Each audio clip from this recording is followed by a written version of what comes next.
शान से बोलो यारो, हम किसी से कम नहीं, कम नहीं, हम किसी से कम नहीं, कम नहीं, हम किसी से कम नहीं, कम नहीं। माटी के सच्चे लाल है हम, हर हाल में ही खुशहाल है हम। मौसम कोई ऋतु हो कोई, एक पल भी आंखें नम नहीं। अब मिलके शान से बोलो यारो, हम किसी से कम नहीं, कम नहीं, हम किसी से कम नहीं, कम नहीं। इनमें से कौन सी फसल खरीफ की फसल है? विकल्प ए पत्ता गोभी, विकल्प बी आलू, विकल्प सी बैंगन, विकल्प डी मटर। बैंगन। नमेरी नेशनल पार्क किस राज्य में है? असम। इंद्रधनुषीय क्रांति किससे संबंधित है? प्रश्न पूरा होने से पहले टीम खेतीहर ने बजर पहले दबा दिया। अंतर्राष्ट्रीय मरुस्थल वर्ष किस वर्ष को घोषित किया गया? 2006। राष्ट्रीय जल नीति कब लागू हुई? 1987। आप आपस में मशवरा कर लें और सोचें किस पार्टिसिपेंट को आप अभी के लिए एलिमिनेट कर रहे हैं। हमने तय किया कि हमारा टीम से आकाश पाटिल बाहर जाएगा। स्वागत सुस्वागतम। दोस्तों, आप सभी को अपनी होस्ट भावना रॉय का नमस्कार। आज फिर से मैं आपके साथ हूँ इस खूबसूरत प्रोग्राम के साथ। अपने दोस्त सचिन खुराना का नमस्कार भी स्वीकार कीजिए। ये आपका ही शो है और आपके ही शो में आपका स्वागत कैसे करें। लेकिन आपको समर्पित करता हूँ कृषि ज्ञान और मनोरंजन का एक कार्यक्रम जिसका नाम है हम किसी से कम नहीं।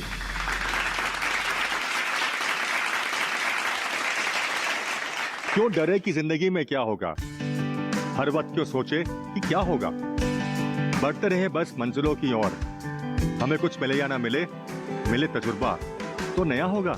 वाह वाह जनाब सचिन खुराना जी, आप तो छुपे रुस्तम निकले। सचिन और कविता नॉट बैड।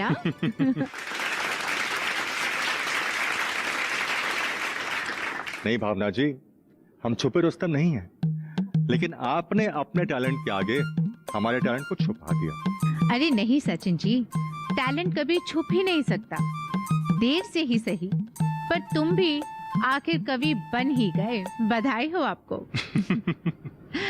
दोस्तों, सचिन की वाहवाही के बाद शो को आगे बढ़ाते हैं और दर्शकों को मिलवाते हैं अपने चारों टीम और एक्सपर्ट से। टीम भूमिपुत्र में है भागवत बलक, दूसरे कंटेस्टेंट है शामराव मोगल, तीसरे कंटेस्टेंट है हेमंत हरिश्चंद्र। हमारी अगली टीम है टीम हल्दर, उनके पहले कंटेस्टेंट है गणेश निसाल। हमारे दूसरे कंटेस्टेंट है रघुनाथ अवार्ड। हमारी तीसरी कंटेस्टेंट है वर्षा उगले। हमारी तीसरी टीम है टीम अन्नदाता, इसके कंटेस्टेंट्स हैं विष्णुपंत ढोले, दूसरे कंटेस्टेंट हैं दीपक थोक, तीसरी कंटेस्टेंट है रूपाली ओगले। हमारी अगली टीम है टीम खेतीहर। टीम खेतीहर के पहले कंटेस्टेंट है मीनानाथ डावरे, दूसरे कंटेस्टेंट है आदित्य पेखले, तीसरी कंटेस्टेंट है कविता अवार्ड। एक्सपर्ट पैनल में है श्री भोय कमलेश पाडुरंग जी, डॉक्टर दीपक शिंदे जी और श्री योगेश भागुरे जी। परिचय के बाद आगे बढ़ते हैं। आज की टीम अन्नदाता के 3 ही सदस्य हैं, क्योंकि पिछले एपिसोड में उनका एक सदस्य आकाश पाटिल एलिमिनेट हो गया था। पर टीम भूमिपुत्र, टीम हल्दर और टीम खेतीहर के लिए एक अच्छी खबर है। पिछले एपिसोड में इन तीनों टीम्स ने संयुक्त रूप से टॉप स्कोर किया था।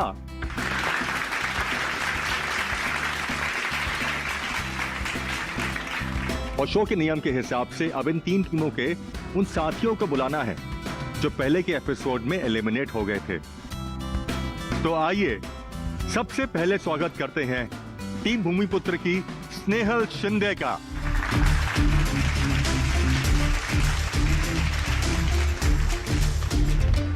माटी के सच्चे लाल है हम, हर हाल में ही खुशहाल है।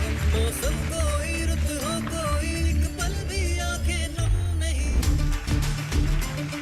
इसके बाद स्वागत करते हैं टीम हल्दर के कृष्णा ढोली का। माटी के सच्चे लाल है हम, हर हाल में ही खुशहाल है हम। मौसम कोई ऋतु हो कोई, एक पल भी आखिरी में स्वागत करते हैं टीम खेतीहर के संजय शिंदे का। किसी से कम नहीं, कम नहीं हम, किसी से कम नहीं, कम नहीं हम, किसी से कम नहीं, कम नहीं। कितना अच्छा लग रहा है सभी टीम के सदस्यों को सब एक साथ बैठे हुए देखते हुए। अभी एक कंटेस्टेंट कम है, मगर जल्दी ही हम उम्मीद करते हैं कि वो भी वापस आ जाएंगे हमारे साथ। परिचय के बाद आगे बढ़ते हैं और बात करते हैं सबसे पहले कृषि ज्ञान की। किसान को आर्थिक रूप से समृद्ध बनाने के लिए केंद्र व राज्य ने बहुत सारी योजनाएं शुरू की हैं, जिनका लाभ किसान अपनी फसल और स्थिति के हिसाब से उठाते रहते हैं। आज के कृषि विज्ञान में एक मुख्य सरकारी योजना के बारे में हम बात करेंगे। जैसे कि हम जानते हैं, किसान की पूरी दुनिया उसकी अपनी फसल पर टिकी है। किसान की इस फसल को ही ध्यान में रखकर केंद्र सरकार ने प्रधानमंत्री फसल बीमा योजना यानी PMFBY शुरू की। इस योजना की शुरुआत माननीय प्रधानमंत्री श्री नरेंद्र मोदी ने 2016 में की थी। इस योजना का सबसे बड़ा फायदा ये है कि किसानों द्वारा सभी खरीफ फसलों के लिए केवल 2% एवं सभी रबी फसलों के लिए 1.5% का एक समान प्रीमियम का भुगतान करना होता है। वार्षिक वाणिज्यिक यानी एनुअल कमर्शियल और बागवानी फसलों के मामले में प्रीमियम केवल 5% है। किसानों द्वारा भुगतान किए जाने वाले प्रीमियम की दरें बहुत ही कम है और शेष प्रीमियम का भुगतान सरकारी सब्सिडी के रूप में सरकार द्वारा किया जाता है, भले ही शेष प्रीमियम 90% हो, ताकि किसी भी प्रकार की प्राकृतिक आपदाओं में फसल की हानि होने पर किसानों को पूरी बीमित राशि प्रदान की जाए। फसल की बुवाई से कटाई तक फसल को बहुत सारे नुकसानों का डर रहता है, जैसे सूखा, अकाल, बाढ़, सैलाब, कीट व रोग, भूस्खलन, प्राकृतिक आग और बिजली, तूफान, ओले, चक्रवात, आंधी, टेम्पेस्ट और बवंडर आदि। और इन सभी नुकसानों को कवर करने के लिए है प्रधानमंत्री फसल बीमा योजना। फसल कटाई के बाद चक्रवात और चक्रवाती बारिश और बेमौसम बारिश के खतरों से उत्पन्न हालत के लिए कटाई से अधिकतम 2 सप्ताह की अवधि के लिए इस योजना में कवरेज उपलब्ध है। इस तरह आप समझ सकते हैं कि योजना किसानों के लिए कितनी लाभकारी है और 2016 से अब तक लाखों किसान हर साल जरूरत पड़ने पर इस योजना का लाभ उठा रहे हैं। ज्ञान की इस बात के बाद आगे बढ़ते हैं सवालों की बुवाई और जवाबों की कटाई की तरफ। आप देख रहे हैं यहाँ पर 4 टीम है और जिस टीम से जो भी सवाल पूछा जाएगा तो वो टीम आपस में विचार विमर्श करके कम से कम समय लेते हुए सही जवाब देगी। सवालों जवाबों के आधार पर एपिसोड के अंत में देखा जाएगा कि किस टीम का स्कोर कम है। शो के फॉर्मेट के हिसाब से 2 एपिसोड के स्कोर के हिसाब से जिस टीम का स्कोर सबसे कम होगा उस टीम से कोई एक प्रतिभागी एलिमिनेट हो जाएगा। लेकिन दोस्तों, अच्छी बात यह है कि आगे अगर वो टीम किसी भी एपिसोड में टॉप स्कोर करती है तो वो अपने एलिमिनेटेड प्रतिभागी को टीम में वापस बुला सकती है और इस तरह पड़ाव दर पड़ाव सवालों की फसल काटते काटते जो टीम हमारे आखिरी यानी 26वें एपिसोड में विजेता रहेगी उसे मिलेंगे पूरे 1 लाख रुपए।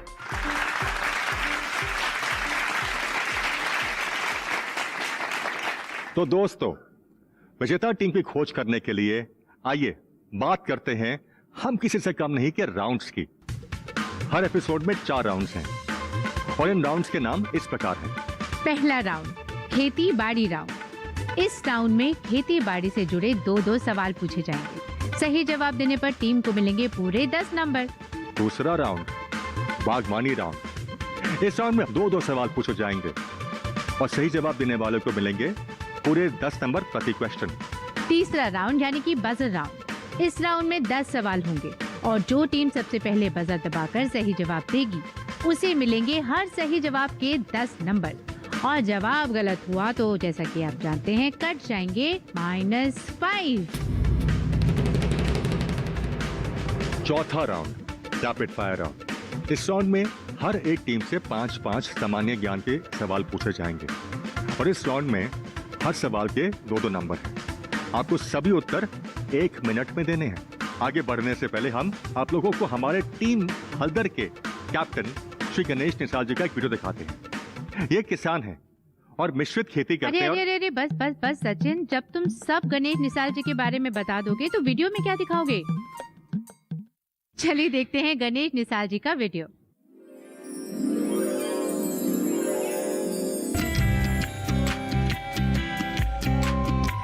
ये हैं गणेश दामू निसाल, गांव भगूर, जिला नाशिक, महाराष्ट्र के रहने वाले हैं।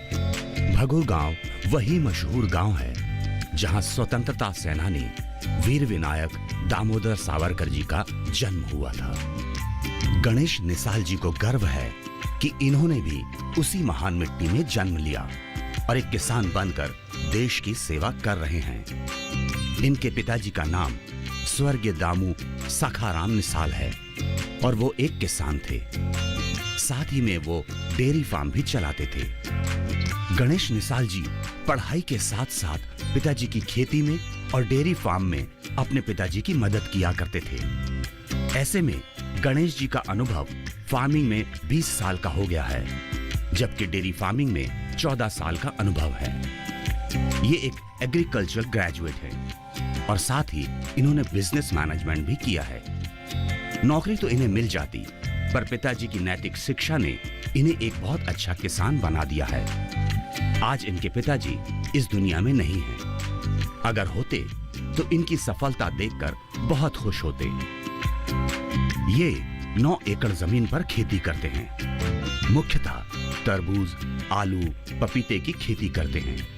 ये खुद ऑर्गेनिक फार्मिंग करते हैं और दूसरे किसानों को भी ऑर्गेनिक फार्मिंग की ट्रेनिंग देते हैं। सरकार ने भी इन्हें कई खास सम्मान से पुरस्कृत भी किया है। इन्हें कृषि रत्न डॉक्टर पंजाब राव देशमुख गौरव पुरस्कार मिला है। इन्हें नासिक के कृषि विभाग आत्मा यानी एग्रीकल्चरल टेक्नोलॉजी मैनेजमेंट एजेंसी द्वारा भी आदर्श शेतकारी गट पुरस्कार मिला है।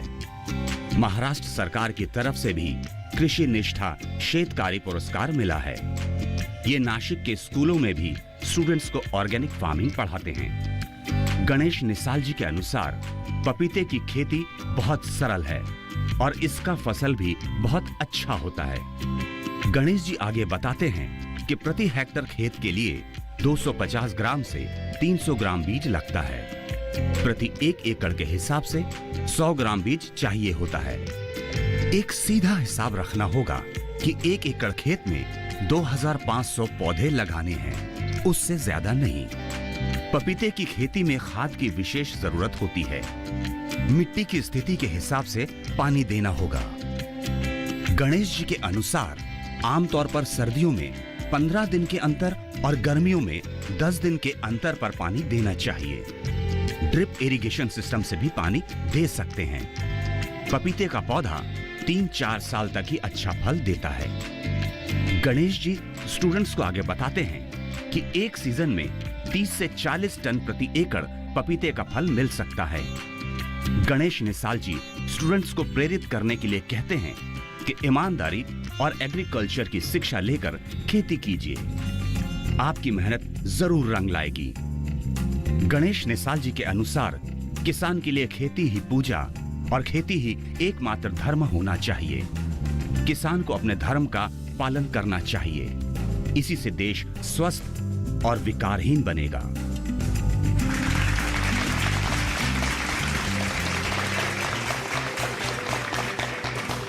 इससे पहले कि हम आगे बढ़े तो लेते हैं एक छोटा सा ब्रेक।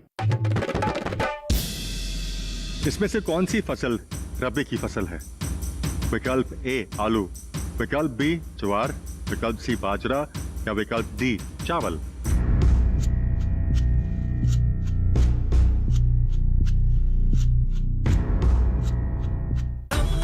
किसी से कम नहीं, कम नहीं।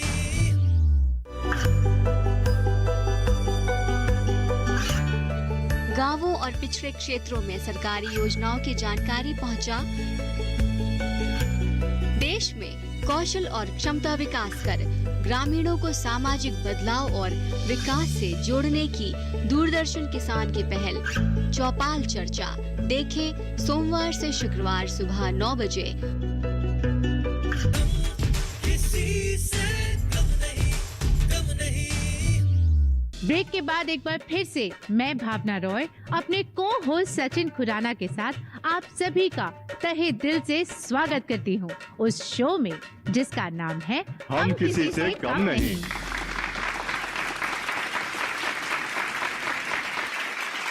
तो चलिए अब शुरू करते हैं हम किसी से कम नहीं के इस एपिसोड का पहला राउंड जो है खेती बाड़ी राउंड। और खेती बाड़ी का पहला सवाल है टीम भूमिपुत्र से।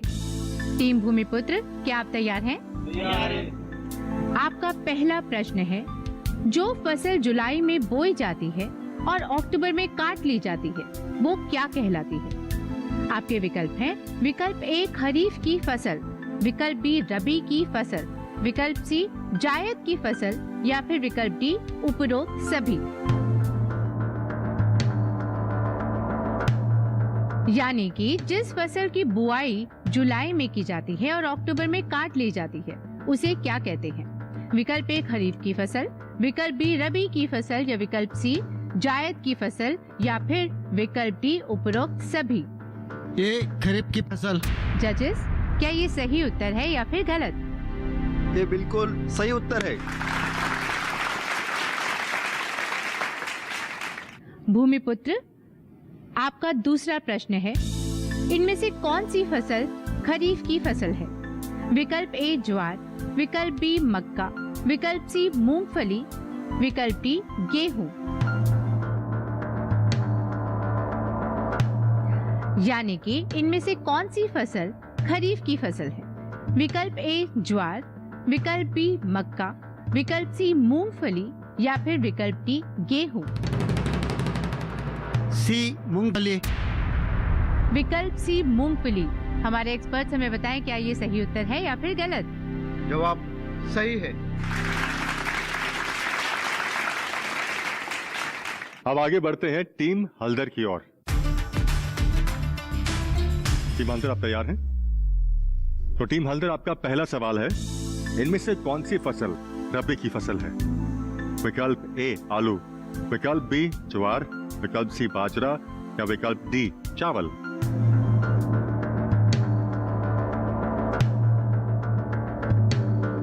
यानी कि इनमें से कौन सी फसल रबी की फसल है? विकल्प ए आलू, विकल्प बी ज्वार, विकल्प सी बाजरा, विकल्प डी चावल। विकल्प ए आलू। विकल्प ए आलू। एक्सपर्ट्स, क्या उनका उत्तर सही है? बिल्कुल सही जवाब। सही जवाब के साथ आगे बढ़ते हैं आपके दूसरे सवाल की ओर। जायद की फसल कौन सी है? विकल्प ए गेहूं, चना, जौ, विकल्प बी आलू, मटर, ज्वार, विकल्प सी खरबूजा, ककड़ी, खीरा या विकल्प डी सरसों, चावल, मटर। यानी कि जायद की फसल कौन सी होती है? विकल्प ए गेहूं, चना, जौ, विकल्प बी आलू, मटर, ज्वार, विकल्प सी खरबूजा, ककड़ी, खीरा, विकल्प डी सरसों, चावल, मटर। खरबूजा, काकड़ी, खीरा। एक्सपर्ट्स, इनका उत्तर है विकल्प सी खरबूजा, ककड़ी, खीरा। क्या ये उत्तर सही है? Right answer. तो चलिए आगे बढ़ते हैं खेती बाड़ी राउंड की अगली टीम की तरफ जो है अन्नदाता टीम। अन्नदाता टीम, आपका पहला प्रश्न है, दाल फसलों की जल मांग कितने मिलीमीटर है? विकल्प ए 250 से 300 मिलीमीटर, विकल्प बी 300 से 500 मिलीमीटर, विकल्प सी 600 से 700 मिलीमीटर या फिर विकल्प डी 700 से 800 मिलीमीटर। यानी कि दाल फसलों की या पल्स क्रॉप की जल मांग कितने मिलीमीटर है? विकल्प ए 250 to 300 मिलीमीटर, विकल्प बी 300 to 500 मिलीमीटर, विकल्प सी 600 to 700 मिलीमीटर या फिर विकल्प डी 700 to 800 मिलीमीटर। 300 से 500 मिलीमीटर। जजेस, क्या इनका उत्तर सही है या फिर गलत? Right answer.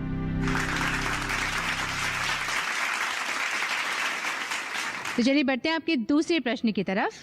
अन्नदाता टीम, आपका दूसरा प्रश्न है, मसूर की फसल में प्रोटीन की मात्रा कितने प्रतिशत होती है? विकल्प ए 20%, विकल्प बी 21%, विकल्प सी 24% या फिर विकल्प डी 25%।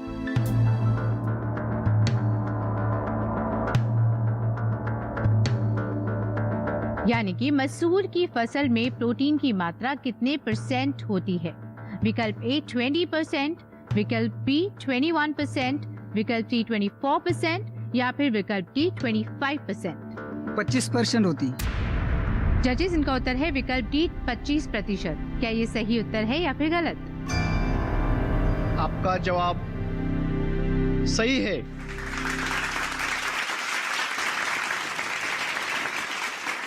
इस सही सवाल के बाद पहुंचते हैं अपनी अगली टीम के पास, टीम खेतीहर। आप तैयार हैं? तैयार है। बहुत बढ़िया। तो टीम खेतीहर, आपका पहला सवाल है, गेहूं में 5वीं सिंचाई बुआई के कितने दिन बाद करनी चाहिए? विकल्प ए 60 से 65 दिन के बाद, विकल्प बी 80 से 85 दिन के बाद, विकल्प सी 100 से 105 दिन के बाद या विकल्प डी 115 से 120 दिन के बाद।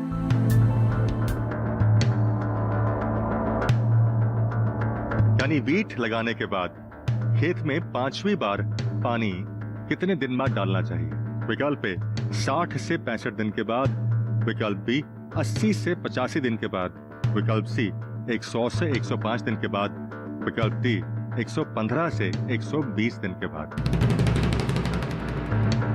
विकल्प सी 100 से 105। स्पर्ट्स, इनका उत्तर है 100 से 105 दिन के बाद। क्या यह सही है? बिल्कुल सही जवाब।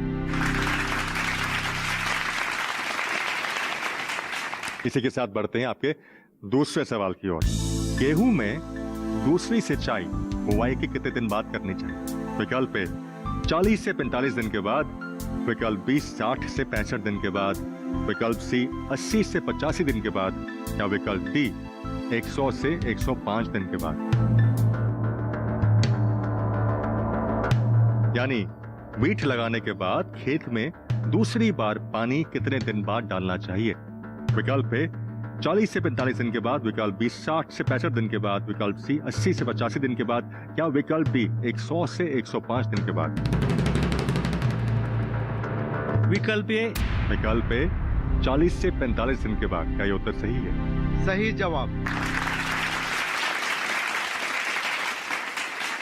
इसी के साथ हमारा पहला राउंड खेती बाड़ी राउंड ही खत्म होता है और इस राउंड के बाद चारों टीम के स्कोर्स इस प्रकार हैं। टीम भूमिपुत्र को मिलते हैं 20 में से 20 अंक, टीम हल्दर को मिलते हैं 20 में से 20 अंक, टीम अन्नदाता को मिलते हैं 20 में से 20 अंक और टीम खेतीहर को भी मिलते हैं 20 में से 20 अंक।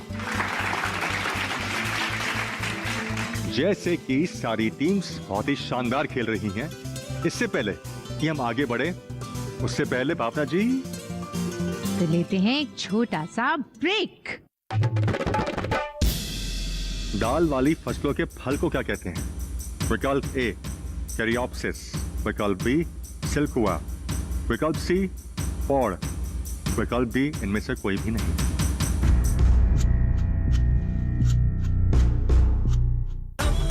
किसी से कम नहीं, कम नहीं।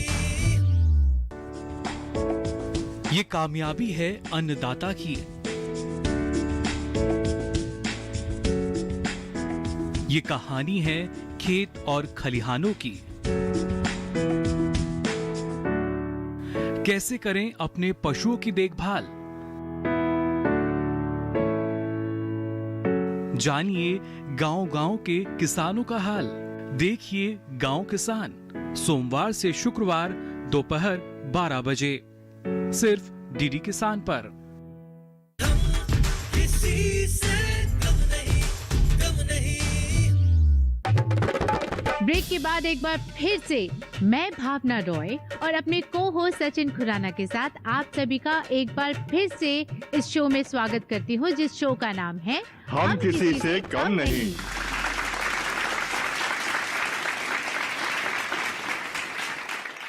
जी हाँ, अब हम आगे चलते हैं हम किसी से कम नहीं के दूसरे राउंड की तरफ, जिसका नाम है बागवानी राउंड। इस राउंड में हर टीम से 2 सवाल पूछे जाएंगे और हर सवाल के 4 विकल्प दिए जाएंगे। सही विकल्प चुनने पर आपको मिलेंगे 10 नंबर। तो बागवानी राउंड का पहला सवाल हम पूछते हैं टीम भूमिपुत्र से।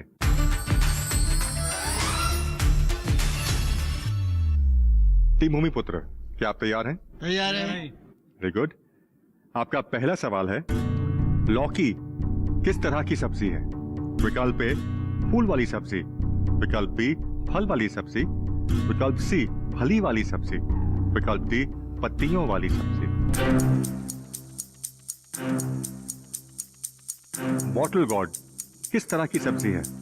विकल्प ए फूल वाली सब्जी, विकल्प बी फल वाली सब्जी, विकल्प सी फली वाली सब्जी या विकल्प डी पत्तियों वाली सब्जी। बी फल वाली सब्जी। एक्सपर्ट्स, क्या उनका उत्तर फल वाली सब्जी सही है? Right answer.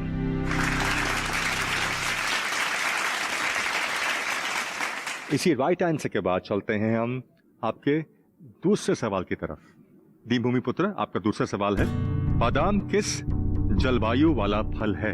विकल्प ए शीतोष्ण, विकल्प बी उष्ण, विकल्प सी उपोष्ण, विकल्प डी इनमें से कोई भी नहीं।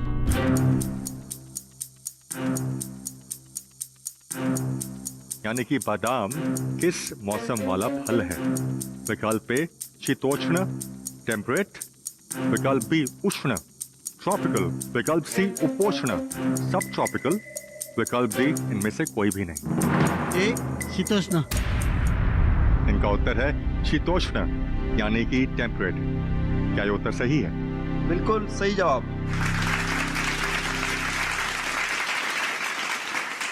चलिए आगे बढ़ते हैं अपनी दूसरे टीम की तरफ। टीम हल्दर। टीम हल्दर, आपका पहला प्रश्न है, इनमें से कौन सी सब्जी खरीफ की फसल है? विकल्प ए सेम, विकल्प बी आलू, विकल्प सी पत्ता गोभी, विकल्प डी मटर। यानी कि इनमें से कौन सी सब्जी खरीफ की फसल है? विकल्प ए सेम, विकल्प बी आलू, विकल्प सी पत्ता गोभी, विकल्प डी मटर। सेम। इनका उत्तर है विकल्प ए सेम। जजेस, क्या ये सही उत्तर है या फिर गलत? इस सवाल का ए सही उत्तर है। टीम हल्दर, आपका दूसरा प्रश्न है, दक्षिण भारत में आम कैसे उगाया जाता है? आपके विकल्प हैं, विकल्प ए कलिका यंत्र द्वारा, विकल्प बी सकर्स द्वारा, विकल्प सी रनर्स द्वारा या फिर विकल्प डी इनार्चिंग द्वारा। दक्षिण भारत यानी साउथ इंडिया में आम कैसे उगाया जाता है? कलिका यंत्र द्वारा, विकल्प बी सकर्स द्वारा या विकल्प सी रनर्स द्वारा, विकल्प डी इनार्चिंग द्वारा। विकल्प डी इनार्चिंग द्वारा। ओके जजेस, इनार्चिंग द्वारा विकल्प डी, क्या ये सही उत्तर है या फिर गलत? आपका जवाब सही है।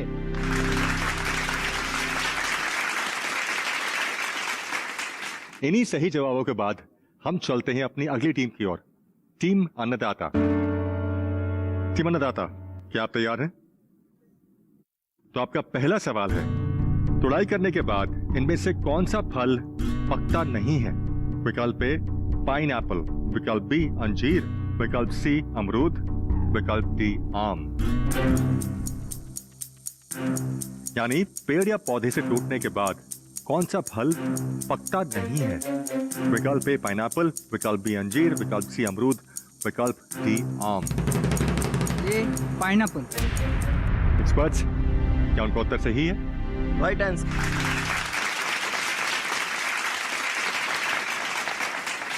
Simply said right answer. Team अन्नदाता, आपका दूसरा सवाल है, दाल वाली फसलों के फल को क्या कहते हैं? विकल्प ए कैरियोप्सिस, विकल्प बी सिलिकोआ, विकल्प सी पॉड, विकल्प डी इनमें से कोई भी नहीं।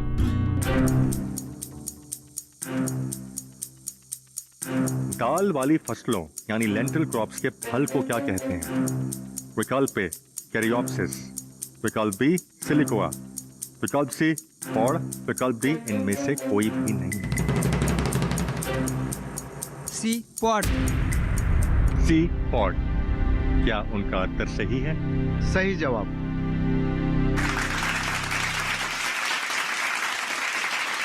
आगे बढ़ते हैं अपनी अगली टीम की तरफ, टीम खेतीहर। टीम खेतीहर, आपका पहला प्रश्न है, इनमें से कौन सा फल अधिक जल भराव के प्रति अत्यधिक संवेदनशील होता है? विकल्प ए पपीता, विकल्प बी आम, विकल्प सी चीकू, विकल्प डी अमरूद। यानी इनमें से कौन सा फल जल जमाव के प्रति अत्यधिक संवेदनशील यानी कि सेंसिटिव होता है? विकल्प ए पपीता, विकल्प बी आम, विकल्प सी चीकू, विकल्प डी अमरूद। विकल्प ए पपीता। जजेस, क्या ये सही उत्तर है या फिर गलत? बिल्कुल सही जवाब। टीम खेतीहर, आपका दूसरा प्रश्न है, बगीचा लगाने की सबसे सरल एवं उत्तम विधि कौन सी है?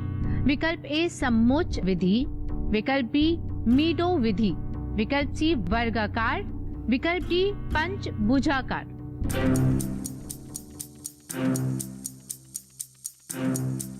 यानी कि बगीचा लगाने का सबसे आसान और बढ़िया तरीका कौन सा है? विकल्प ए समोच्च विधि, विकल्प बी मीडो विधि, विकल्प सी वर्गाकार, विकल्प डी पंचभुजाकार विधि।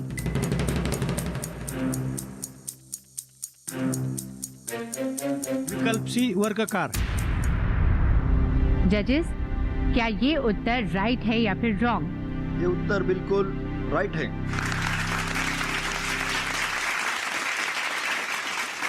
हम किसी से कम नहीं का।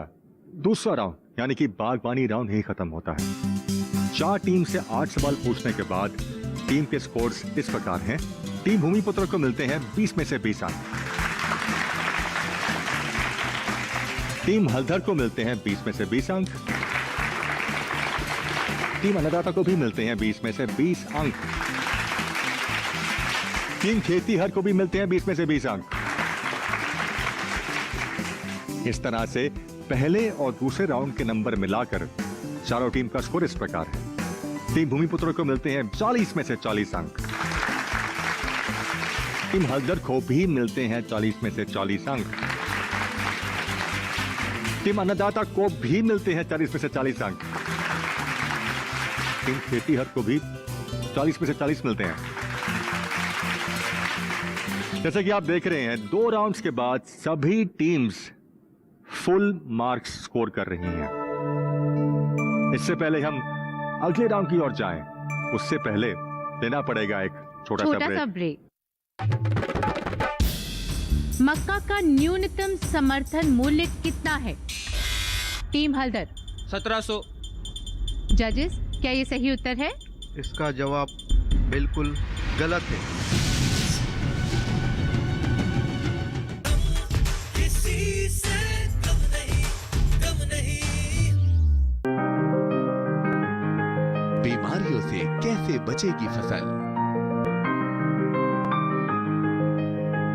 मवेशियों की मुश्किलों का क्या है हल? कहां से लाएं बीज, कितनी लगेगी खाद? किसानों के हर फोन का विशेषज्ञ देंगे जवाब। देखिए हेलो किसान लाइव सोमवार से शुक्रवार शाम 6 बजे। किसी से कम नहीं, कम नहीं। ब्रेक के बाद एक बार फिर से मैं भावना रॉय अपने को होस्ट सचिन खुराना के साथ आप सभी का तहे दिल से स्वागत करती हूँ उस शो में जिसका नाम है हम किसी से कम नहीं।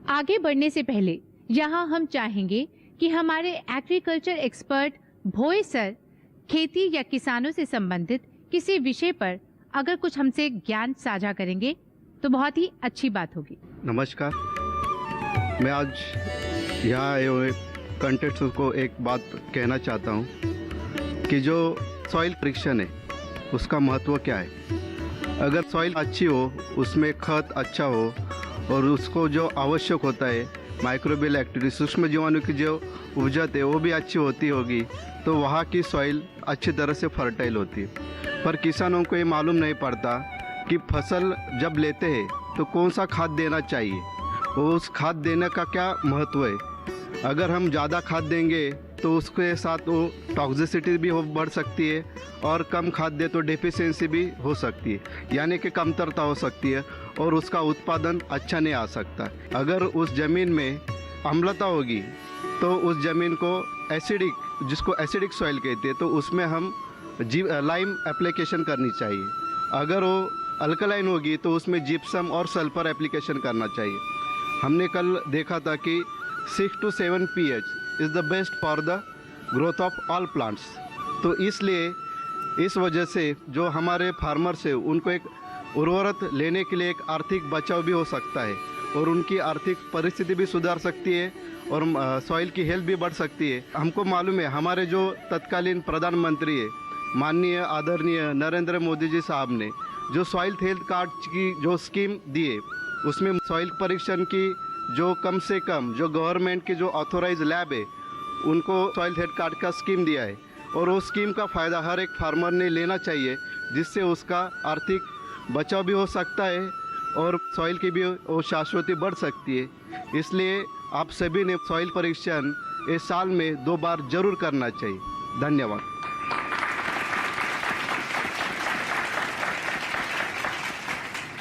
थैंक यू सर, आपने बहुत अच्छी बात बताई है। हम सबको उससे बहुत फायदा होगा, स्पेशली हमारे व्यूअर्स को और किसानों को। जी हाँ, अब बढ़ते हैं तीसरे राउंड की तरफ, जिसका नाम है बजर राउंड। इस राउंड में 10 सवाल होंगे और जो टीम पहले बजर दबाएगी उसे सवाल का जवाब देने का मौका मिलेगा और सही जवाब देने पर मिलेंगे 10 नंबर। और अगर जवाब गलत हुआ या बजर दबाने के बाद जवाब नहीं दिया गया तो 5 नंबर माइनस हो जाएंगे। हर एक टीम को एक बात का खास ख्याल करना होगा, वो ये है बजर सवाल पूरा होने पर ही बजाएं। और दूसरी बात यह है कि टीम ने बजर दबाया और वो टीम बजर दबाने के बाद सही उत्तर नहीं दे पाती है या उत्तर देती ही नहीं है तो सवाल का जवाब हमारे कृषि विशेषज्ञ देंगे। तो आइए शुरू करते हैं बजर राउंड। और चारों टीमों के लिए बजर राउंड का पहला सवाल ये है। आपका पहला सवाल है, किस समिति ने कृषि जोतों पर कर लगाने की संस्तुति की?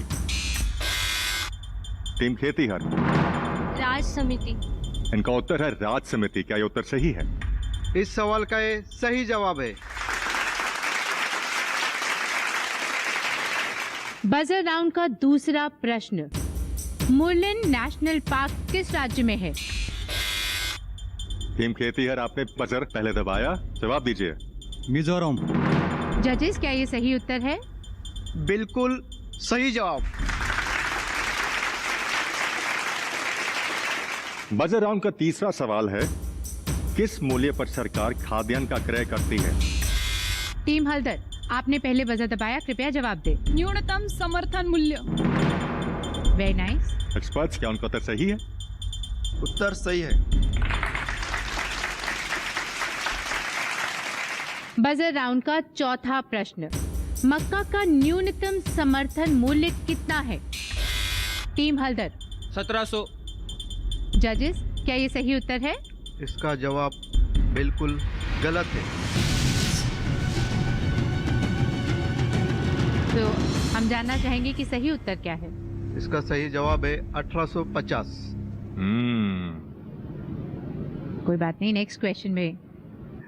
आपका पांचवा क्वेश्चन है, केले की पैदावार में विश्व में भारत का कौन सा स्थान है? अन्नदाता टीम ने पहले बजर दबाया, कृपया जवाब दें। पहला स्थान। क्या ये उत्तर सही है? Right answer. बजर राउंड का छठा प्रश्न, सब्जी उत्पादन में विश्व में भारत का कौन सा स्थान है? अन्नदाता टीम, आप अपना उत्तर दें। दूसरा स्थान। क्या ये जवाब सही है? ये जवाब बिल्कुल सही है।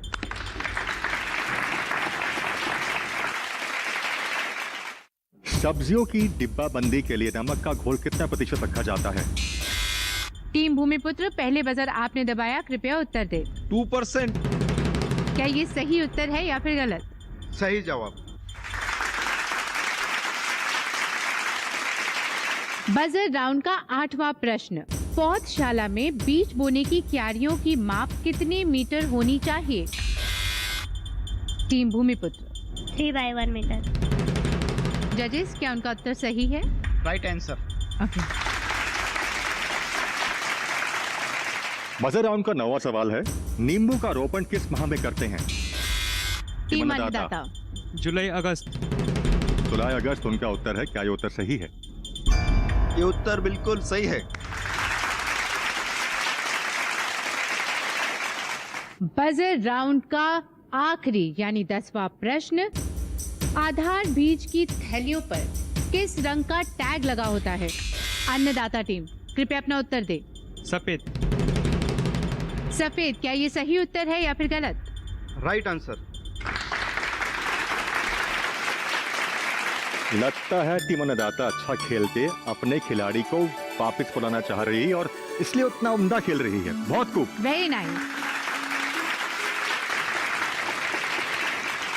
हम किसी से कम नहीं शो का बजर राउंड यहीं समाप्त होता है। टीम के जवाबों के हिसाब से जो नंबर्स इन लोगों को मिले हैं वो इस प्रकार हैं।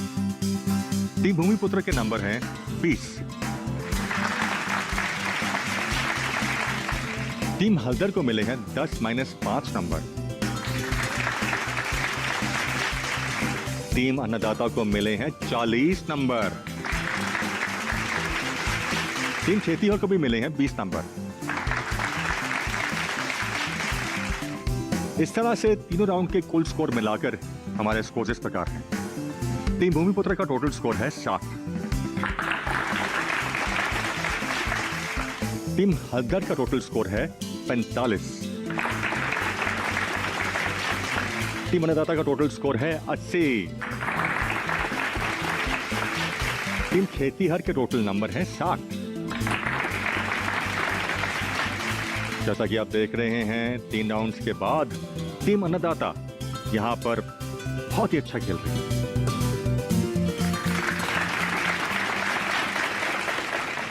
और टीम हल्दर सबसे कम स्कोर कर रही है। लेकिन अब रैपिड फायर राउंड शुरू होने वाला है। देखते हैं उसमें क्या होता है। उससे पहले देते हैं एक रैपिड फायर ब्रेक।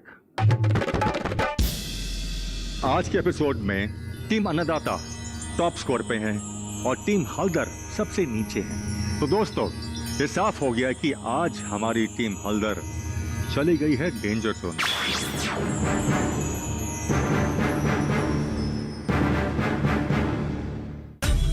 किसी से कम नहीं, कम नहीं।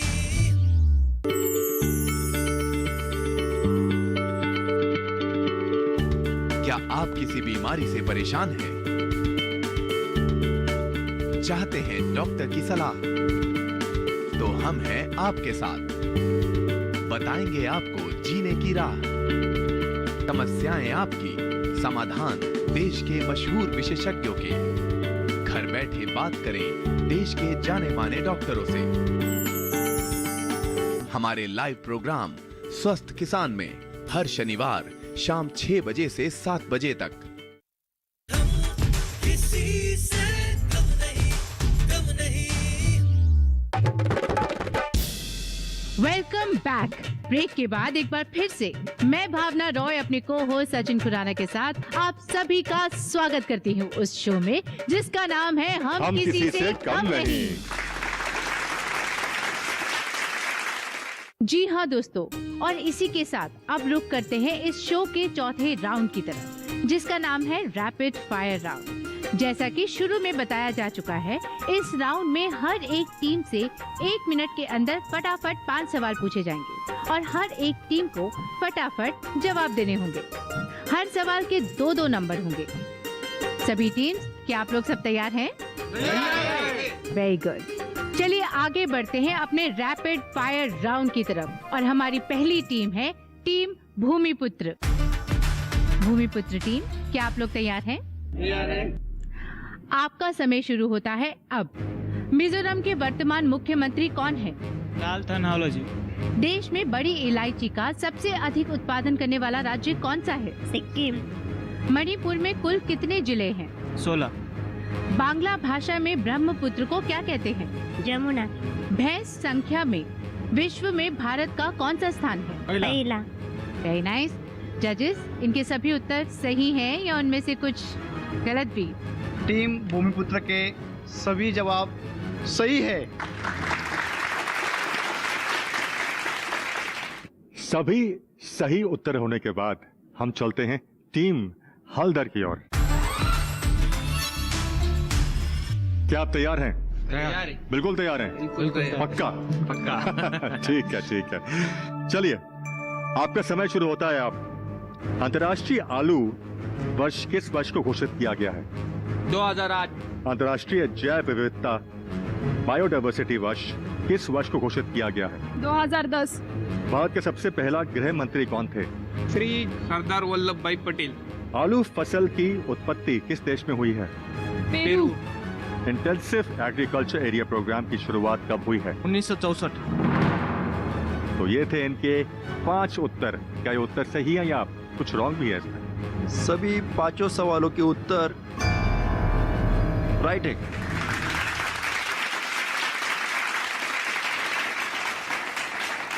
तो चलिए बढ़ते हैं रैपिड फायर की अगली टीम की तरफ, जो है टीम अन्नदाता।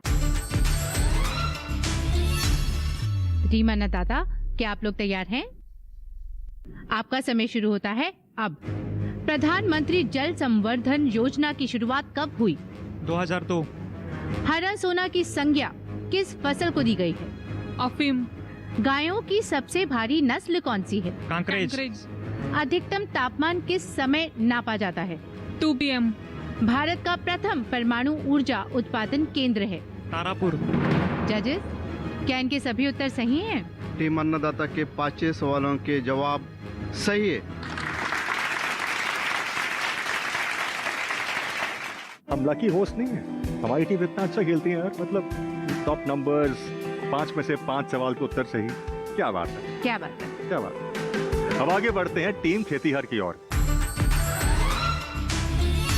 टीम खेतीहर, क्या आप लोग तैयार हैं? तैयार है। बहुत खूब। चलिए, आपका समय शुरू होता है अब। नागालैंड का मुख्य भोजन कौन सा है? चावल। क्या असम में संतरा उगाया जाता है क्या नहीं? हाँ।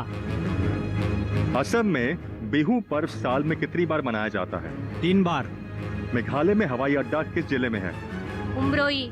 विश्व की तीसरी सबसे ऊंची चोटी कहाँ है? सिक्किम। ये थे इन लोगों के 5 उत्तर। क्या ये सारे उत्तर सही हैं या एक आध गलत है? टीम खेतिहर के 5 जवाब सही है। Very nice. बहुत खूब। तो यानी कि हर राउंड में हर एक टीम को मिल रहे हैं पूरे अंक। तो तैयारी करके आए हैं यार, वेरी गुड। इम्प्रेसिव। नंबर दीजिएगा इनको अपनी टीचर का। जी बिल्कुल। चलिए, बहुत ही दिलचस्प रहा रैपिड फायर राउंड। आइए बढ़ते और देखते हैं रैपिड फायर राउंड के स्कोर्स क्या हैं। टीम भूमिपुत्र को मिले हैं 10 में से 10 नंबर। मैं ना एक स्टाइल थोड़ा चेंज कर रहा हूँ। टीम भूमिपुत्र, टीम हल्दर, टीम अन्नदाता, टीम खेतीहर, इन सबको मिले हैं 10 में से 10 नंबर। मुझे आपका ये स्टाइल बहुत पसंद आया। इस तरह से 4 राउंड के नंबर मिलाकर चारों टीम्स के स्कोर इस प्रकार हैं। टीम भूमिपुत्रों को मिले हैं टोटल नंबर 70। टीम हल्दर का टोटल स्कोर है 55। टीम अन्नदाता का टोटल स्कोर है 90 और टीम खेतीहर का टोटल स्कोर है 70। इस तरह से आज के एपिसोड में टीम अन्नदाता टॉप स्कोर पे हैं और टीम हल्दर सबसे नीचे हैं। तो दोस्तों, ये साफ हो गया कि आज हमारी टीम हल्दर चली गई है डेंजर जोन।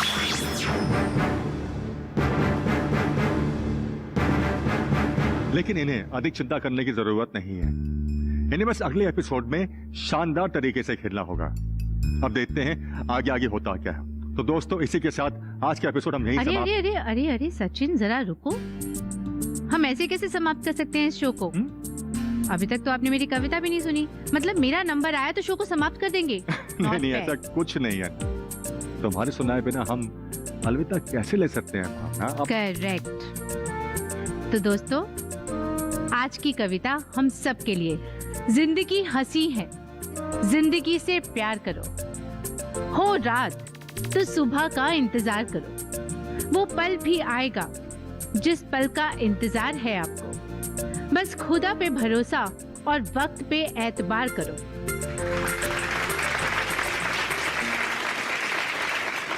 सही कहा आपने, बिल्कुल सही कहा। भरोसे और एतबार के बाद अब लेते हैं हम आपसे इजाजत, इस वादे के साथ कि हम जल्द ही आपसे इसी मंच पर मिलेंगे अपनी पूरी टीम के साथ। तब तक के लिए आज्ञा दीजिए। नमस्कार। नमस्कार।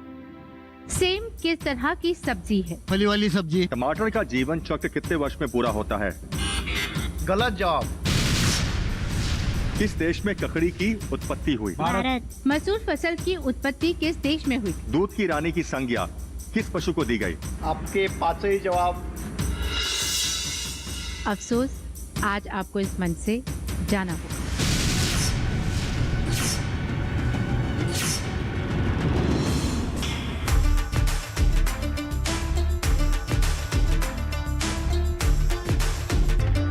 जब धूप में बदन जलाते हैं तब ये अनाज उग पाते हैं, दुनिया